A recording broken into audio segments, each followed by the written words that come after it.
अस्सलाम वालेकुम वरहमतुल्लाहि वबरकातुहू। दोस्तों, आज की वीडियो में मैं बात करूंगा शंट रेजिस्टेंस। शंट रेजिस्टेंस क्या है, इसका क्या इस्तेमाल है। जब हम किसी भी वेल्डिंग मशीन को देखते हैं तो उसके अंदर एक रेजिस्टेंस लगी है जो कि करंट को मेजरमेंट करवाती है।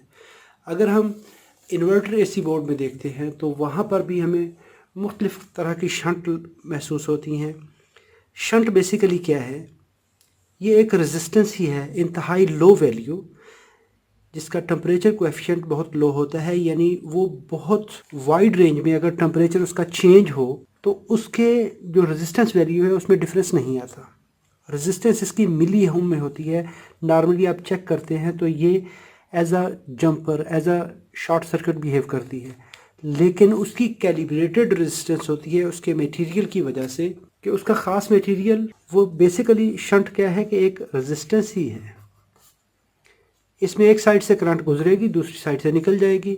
इसकी जितनी रेजिस्टेंस होगी उस रेजिस्टेंस की वैल्यू के मुताबिक इसके अक्रॉस यहाँ पर वोल्टेज ड्रॉप मिलेगा। अकॉर्डिंग टू ओहम लॉ यहाँ पर आपको वोल्टेज ड्रॉप मिलेगा। उसकी वैल्यू डिपेंड करती है कि कितनी करंट फ्लो करेगी, कितनी रेजिस्टेंस है। ये करंट और रेजिस्टेंस का जो मल्टीप्लाई होगा V is equal to I R होता है। किसी भी सर्किट के अंदर जो वोल्टेज ड्रॉप आएगा वो करंट और रेजिस्टेंस की वैल्यू के बराबर आएगा। एसी की करंट को मेजर करने के लिए हम क्या यूज़ करते हैं, एक करंट ट्रांसफार्मर यूज़ करते हैं। यहाँ पर एक वायर के ऊपर कुछ टर्न देकर इसमें जितनी एसी करंट गुजरेगी तो वहाँ पर वो मैग्नेटिक फील्ड उस सीटी के अंदर उसकी सेकेंडरी जो वायर बन रही है उससे वोल्टेज ड्रॉप करवा कर हम ले लेंगे। लेकिन डीसी में क्या करते हैं, जब डीसी की बात करते हैं तो वहाँ पर एक रेजिस्टेंस यूज़ करते हुए हम करंट मेजर करते हैं। चलिए अभी इसको डिस्कस करते हैं। सबसे पहले मैं यहाँ पर एक बैटरी यूज़ करता हूँ। एक सादा सा सर्किट बनाते हैं, फिर इसी मिसाल को लेके आगे चलेंगे कि फिर हमें शंट का पता चलेगा कि शंट कैसे है। तो अगर आप मेरे चैनल पे पहली दफ़ा विज़िट कर रहे हैं, अगर आपने मेरे चैनल को सब्सक्राइब नहीं किया तो सब्सक्राइब कर लीजिए। अगर फ्यूचर में मेरी वीडियोस देखनी हो तो बेल आइकॉन बटन प्रेस कीजिएगा। अगर वीडियो अच्छे लगे फिर लाइक कीजिएगा। यहाँ पर मिसाल के तौर पर हमने ये बैटरी लगाई, फॉर एग्ज़ाम्पल ये है 15 वोल्ट की। 5 ओहम हमारे पास लोड है RL। तो ओहम लॉ के मुताबिक इसमें करंट जो फ्लो करेगी वो होता है V/R। वोल्टेज है हमारे पास 15 वोल्ट और रेजिस्टेंस है 5 ओहम, तो 3 एम्पियर करंट फ्लो करेगी। ये होगी पहली कंडीशन। अभी अगर हमने इस करंट को मॉनिटर करना हो, इसको चेक करना हो, तो हम क्या करते हैं कि यही हम सर्किट लगाते हैं। ये 15 वोल्ट मैंने कनेक्ट किए, यहाँ पर हम क्या करते हैं, रेजिस्टेंस लगाते हैं।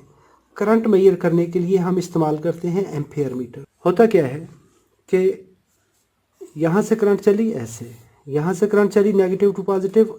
इलेक्ट्रॉनिक करंट अगर कन्वेंशनल की बात करेंगे तो वो पॉजिटिव टू नेगेटिव चलती है। मैं इलेक्ट्रॉनिक की बात करता हूँ तो इलेक्ट्रॉनिक करंट हमेशा नेगेटिव से कंसीडर की जाती है।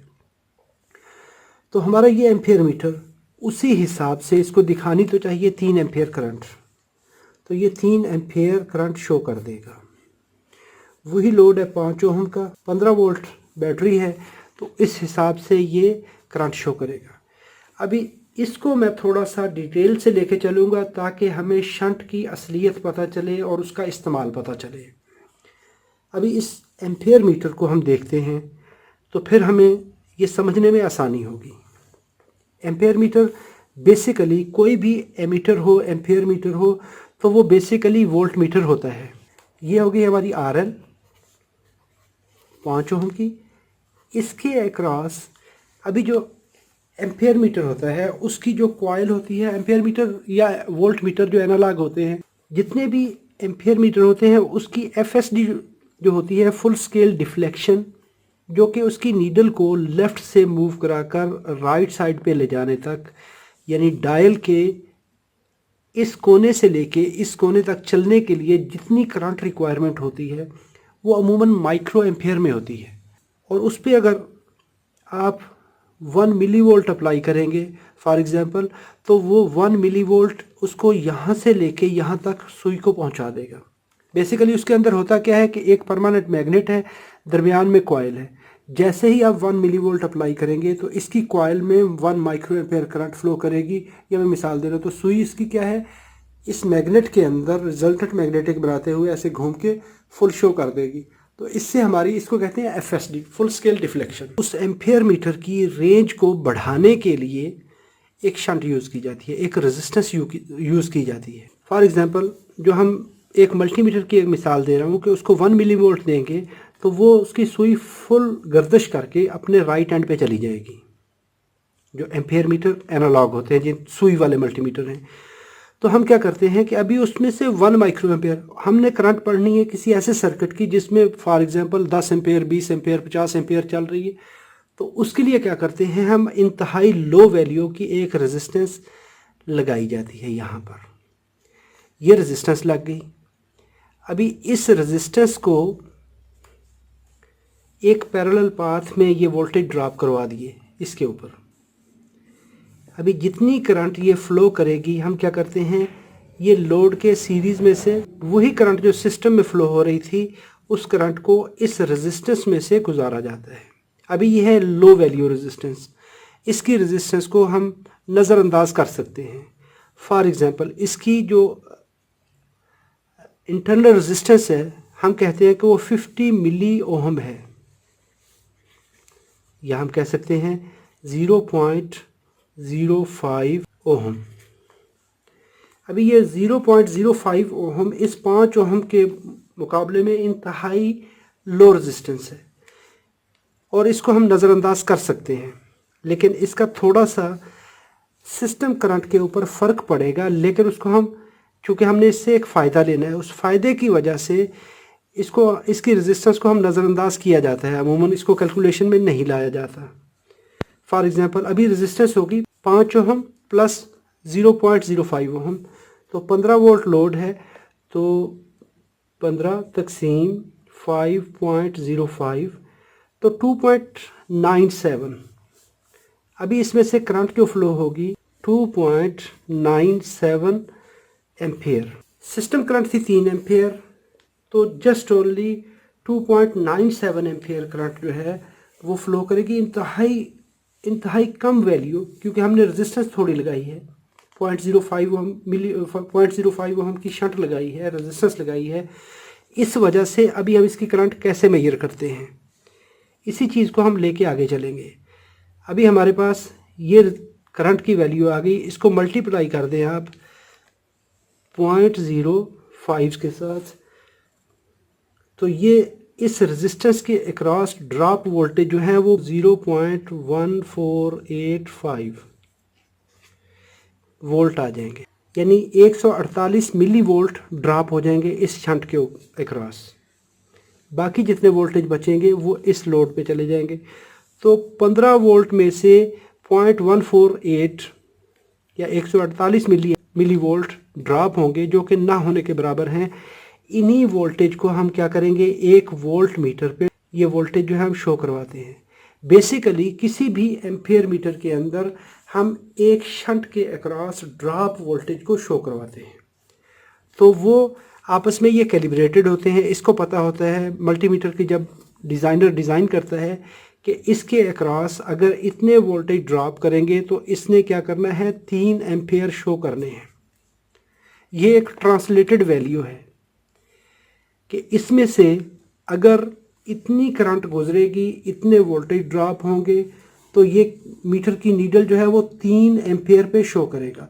वहाँ पे 1 2 3 4 5 कटिंग कर दी, डायल को मार्क कर दिया, तो 3 एम्पेयर इसने करंट शो करवा दी। अभी इसी चीज़ को लेके हम आगे चलते हैं, मल्टीमीटर की बात करते हैं। हम उसको भी यूज़ करते हुए मेजरमेंट ले सकते हैं। हमारे मल्टीमीटर के अंदर भी इसी तरह ही एक शंट लगी हुई होती है, एक पीस ऑफ कंडक्टर वायर होता है, वो लगा होगा। अगर डिजिटल मल्टीमीटर है, एनालॉग मल्टीमीटर है, एम्पेयर मीटर है, या हमारे पास पैनल मीटर है एनालॉग, तो ये तो बात हो गई इन चीज़ों की। अगर इन्हीं वोल्टेज को, ये जो हमने 2 लाइनें बताई हैं, इसको हम ये हमने कहा 5 ओम की रेजिस्टेंस है, ये है 0.05 की। अमूमन ये जो शंट रेजिस्टेंस होती हैं इनके ऊपर ओहमिक वैल्यू लिखी होती है, साथ में वोल्टेज वैल्यू लिखी होती है। इनके ऊपर अगर लिखा होगा 0.05 ओहम तो ठीक है, या इसके ऊपर एक और तरीके से वैल्यू लिखी होती है कि जी 200 एम्पेयर, 200 एम्पेयर और 150 मिली वोल्ट।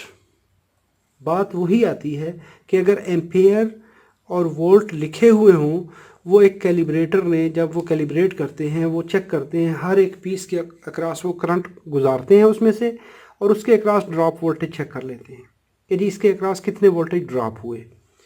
अभी अगर हम इस करंट की बात करते, इस शंट की बात करते हैं, ऐसे करंट फ्लो करवाते हैं, तो ये एंड नेगेटिव हो गया, ये एंड पॉजिटिव होगी। जब वोल्टेज इसमें से करंट गुजरेगी तो ये एंड नेगेटिव, पॉजिटिव, और ये एंड हमारा मोर पॉजिटिव हो गया, यानी बैटरी का पॉजिटिव टर्मिनल ऐसे है। अभी इस शंट के अक्रॉस जो वोल्टेज हमने ये ड्रॉप करवाए, अगर इन वोल्टेज को किसी ऑपरेशनल एम्पलीफायर से गुजारा जाए, इसको एम्पलीफाई किया जाए, क्यों कि यहाँ पर हमने कहा था कि 0.1485 ये वोल्टेज की वैल्यू है, 148 मिली वोल्ट, ये एक इंतहाई कम वैल्यू है। तो किसी भी ऑपरेशनल एम्पलीफायर से अगर गुजारा जाए तो यही वोल्टेज अगर ये इसको 10 टाइम एम्पलीफाई करता है, तो अगर ये 0.14 इस पॉइंट पे 0.148 वोल्ट है, अगर ये 10 टाइम इसको एम्पलीफाई करेगा तो इस पॉइंट पर हमें मिलेंगे 1.485 वोल्ट। इसने 10 गुना उसको एम्पलीफाई कर दिया। अभी अगर इन्हीं वोल्टेज को किसी एडीसी में गुजारा जाए, एनालॉग टू डिजिटल कन्वर्टर में गुजारा जाए, और वो क्या करे, उसको डिजिटल सैंपल कर दे, डिजिटल फॉर्म में चेंज कर दे, और उसको फिर हम अप्लाई करें किसी भी माइक्रो कंट्रोलर में, और माइक्रो कंट्रोलर या किसी किस्म की कोई डिकोडर आईसी डिकोड करे, और यहाँ पर हमें एक डिजिटल रीड आउट में वैल्यू बता दे। अभी देखें, बात वही है, इन वोल्टेज को हमने यहाँ पर पिक किया, पिक करने के बाद यहाँ से उठाया, एम्पलीफाई किया, एम्पलीफाई करके एनालॉग टू डिजिटल, क्योंकि ये एनालॉग वोल्टेज है, और एनालॉग वोल्टेज ने माइक्रो कंट्रोलर को बता दिया, डिजिटल सिग्नल दे दिया। अभी इसको पता चल गया कि अगर इतने वोल्ट आएंगे तो मैंने क्या शो करवाना है। फॉर एग्जांपल ये शो करवाएगा 3 एम्पियर, ये एक डिजिटल फॉर्म में आपके पास 3.00 शो करवा देगा एम्पियर मीटर पे। अभी अगर ये करंट बढ़ेगी यहाँ से तो ये वोल्टेज ड्रॉप बढ़ेगा, ये वोल्टेज ड्रॉप यहाँ पे बढ़ेगा, यहाँ से आने वाला डाटा इंक्रीज़ होगा, तो हमें यहाँ पर ज़्यादा रीडिंग मिलेगी। जैसे जैसे करंट कम होती जाएगी रीडिंग कम शो करेगा। इसी तरीके से ये निज़ाम चलता रहेगा। अभी हम इसकी कुछ मिसालें देख लेते हैं। अभी हम इसी मिसाल को लेके चलते हैं। यहाँ पर मैं एक मोटर की वाइंडिंग बनाता हूँ। प्रैक्टिकल लाइफ में इस शंट को कैसे यूज़ किया जाता है। यहाँ पर हम कहते हैं कि शंट लगा दी हमने, एक रेजिस्टेंस लगा दी है। एक्चुअल शंट जो है वो एक पैरेलल पाथ होता है किसी भी करंट की, किसी भी हाई वैल्यू को रीड करने के लिए, किसी भी सर्किट की रेंज को इन्हांस करने के लिए। अभी कोई भी एम्पियर मीटर वो डायरेक्टली करंट मेजर नहीं करता, बल्कि इस तरीके से वो करंट मेजर करता है कि हम टोटल करंट को, जो आईटी होती है सिस्टम की, टोटल करंट को एक शंट से गुजारते हैं, एक लो वैल्यू रेजिस्टेंस से गुजारते हैं, और वो कैलिब्रेटेड होती है। उसमें ड्रॉप वोल्टेज को वोल्ट मीटर पे शो करवाते हैं। अगर हम इसी वोल्टेज की वैल्यू को उसी तरह से, जैसे मैंने ये बात की है, इसी तरीके से अगर यहाँ पे लेके आएँ, फॉर एग्ज़ाम्पल मैं एक कंप्रेसर मोटर की बात करता हूँ। ये ज़्यादातर इसका इस्तेमाल जो है एसी, इन्वर्टर एसी के अंदर, हाई करंट डिवाइसेस के अंदर, जहाँ पे आपने इक्विपमेंट सेफ्टी को देखना हो, जहाँ पे आपने ओवर करंट से बचाना हो, जहाँ से आपने सिस्टम की प्रोटेक्शन देनी हो, वहाँ पर ये चीज़ें इस्तेमाल होती हैं। तो आज एसी के अंदर मैं सिर्फ एक वाइंडिंग को, एक आईजीबीटी को शो करूँगा। तो यहाँ पर फॉर एग्ज़ाम्पल मैं कहता हूँ कि हमारे पास 300 वोल्ट हैं और इस सर्किट को ड्राइव करने के लिए हमारे पास एक माइक्रो कंट्रोलर लगा हुआ है। ये माइक्रो कंट्रोलर क्या करेगा, यहाँ पर ड्राइव देगा, यहाँ पे पल्सेस देगा और इन पल्सेस को फॉर एग्ज़ाम्पल ये 15 वोल्ट की इसने ये पल्स भेज दी इसके आईजीबीटी के गेट पे। अभी इस आईजीबीटी ने स्विच करना है, स्विच करेगा तो जो करंट यहाँ से चलेगी ऐसे आईजीबीटी से होती हुई इस इंडक्टर, जो इंडक्टर क्या है कि मोटर की वाइंडिंग है, इस वाइंडिंग में से करंट फ्लो करवाएगा। अभी डीसी रेजिस्टेंस इस कॉइल की फॉर एग्ज़ाम्पल वो 2 ओम है या 3 ओम है, कुछ भी हो सकती है, लेकिन जब हम इसको पल्सेस देंगे तो वो एसी रेजिस्टेंस बनेगी। एसी रेजिस्टेंस किसी इंडक्टर के अंदर होती है एक्सएल। अब ये ट्रांसफार्मर वाइंडिंग भी हो सकती है, कोई भी चीज़ हो सकती है, तो वो 2 पाई एफएल होती है। फ्रीक्वेंसी कितनी है और उसका इंडक्टर की वैल्यू कितनी है। हम कहते हैं कि पहले हम 50 हर्ट्ज़ पे बात करते हैं, 50 हर्ट्ज़ पे। 50 हर्ट्ज़ जब फ्रीक्वेंसी होगी, अभी फ्रीक्वेंसी बढ़ा लें या इंडक्टर की वैल्यू बढ़ा लें तो इंडक्टिव रिएक्टेंस बढ़ जाएगी। दोनों में से जो भी चीज़ बढ़ाएंगे एक्सल बढ़ जाएगी। फॉर एग्ज़ाम्पल जो एसी रेजिस्टेंस है इस कॉइल की वो है 100 ओम, वही वाली शंट यूज़ करते हैं 0.05 ओम की, 50 मिली ओम की शंट यूज़ करते हैं यहाँ पर। तो जो इसमें से करंट की पल्स गुजरेगी वो इस तरह से, जितना गेट पे पल्स आई उसी तरह इन वोल्टेज को, अभी यहाँ पर 15 वोल्ट अप्लाई किए लेकिन इसने जो स्विच करवाने हैं वो 300 वोल्ट को स्विच करवाना है। तो यही स्विच्ड वोल्टेज अभी क्या करेंगे, इसमें से करंट फ्लो करवाएंगे। तो जो करंट की वैल्यू आएगी हमारे पास वो 300 वोल्ट है हमारे पास, उसको डिवाइड कर दें 100 ओम हमने कहा लोड रेजिस्टेंस है और 0.05 तो 2.99 करंट की वैल्यू आ गई 2.99 एम्पियर। यहाँ से लेके यहाँ तक 2.99 एम्पियर करंट आ गई और अभी यही 2.99 एम्पियर इसको इसके अक्रॉस ड्रॉप वोल्टेज चेक कर लें 0.05 तो 0.149। अभी पहली कंडीशन में हमारे पास 0.149 वोल्ट आ जाएंगे इस शंट के अक्रॉस। इन्हीं वोल्टेज को हम क्या करते हैं, यहाँ पर एक ऑपरेशनल एम्पलीफायर से गुजारते हैं, इस एमसीयू को बता देते हैं, हम कहते हैं ये 10 गुना उसको एम्पलीफाई करता है। तो पहली कंडीशन में ये यहाँ पर एमसीयू को जो वोल्टेज मिलेंगे वो 1.49 वोल्ट मिल जाएंगे। ये है एक गुड वर्किंग कंडीशन। 100 ओम का इंडक्टिव लोड था, मोटर की अच्छी मोटर थी, कंप्रेसर जब रन कर रहा है सही तरह से चल रहा है तो इसने क्या किया, इतनी करंट फ्लो करवाई, इतने वोल्टेज ड्रॉप हुए, सिस्टम को पता चल गया कि जी कंप्रेसर गुड है, ये सिस्टम को चलाता रहेगा। अभी किसी वजह से कंप्रेसर स्टॉल हो गया, कंप्रेसर स्टक हो गया, उसका रोटर घूम नहीं रहा, कोई भी रीज़न हो सकती है, वो मैकेनिकल फेलियर है, वो वाइंडिंग का फेलियर है, कुछ भी है। ऐसी सूरत में ये ड्राइव करने की कोशिश करेगा लेकिन इसकी इंडक्टिव रिएक्टेंस जो है वो डिक्रीज़ हो जाएगी। मैं कहता हूँ कि ये डिक्रीज़ होकर 50 ओम हो गई। अगर ये रेजिस्टेंस डिक्रीज़ हो जाती है, ये कोई भी रीज़न हो सकता है, वाइंडिंग की जो इंसुलेशन है वो लीक हो गई, कोई भी प्रॉब्लम है, इसकी इंडक्टिव रिएक्टेंस डिक्रीज़ हो गई। जब डिक्रीज़ होगी तो ये सिस्टम करंट बढ़ेगी। कैसे, अभी हमारे पास ये 300 वोल्ट हैं, तो 300 वोल्ट पे जब करंट अभी निकालेंगे तो 50.05, तो ये करंट आ गई 5.994। अभी करंट हो जाएगी, जो सेकंड वैल्यू आ जाएगी 5.994 एम्पियर। एक नई कहानी आ गई। अभी इस पे देख लें कि यहाँ पे शंट के अक्रॉस कितने वोल्टेज ड्रॉप होंगे। तो अभी शंट के अक्रॉस जो ड्रॉप वोल्टेज आ गए वो 0.299 वोल्ट आ गए। तो उसी तरह से ये 10 गुना इसको एम्पलीफाई करेगा लीनियर रेशो पे, तो 2.99 वोल्ट यहाँ पर मिल गए। अभी पल्स वही है, 50 हर्ट्ज़ फ्रीक्वेंसी है, पल्स वही है।